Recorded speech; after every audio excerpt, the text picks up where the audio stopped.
Hey everyone, welcome back. I'm Dave. I'm here at our Volo facility. Today we're going to talk about Sawn height retaining wall. This is all natural stone. We brought this line on last year and we've added to it. The difference between this natural stone retaining wall and our other options is that it's sawn on top and bottom. This is our Gabourey. It's between a marble and a limestone, and it's sawn at a 3 5/8 inch thickness. So it's sawn on top and on the bottom here.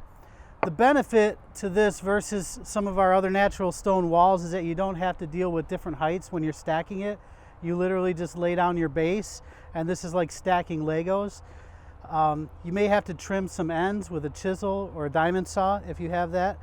And then you just stack and go. If you want to do a sitting wall, you can just stack it completely vertically. If you want to do a retaining wall, you'll set each course back about 1/4 of an inch, and it'll give it a batter backwards to retain soil behind the wall. Again, this is our Gabourey wall stone. We have a few other options available that we don't stock, but we can get relatively quickly. This is our Valders. This is a gray blend, so you get a blend of gray to buff. Again, it's 3 5/8 thick, sawn top and bottom.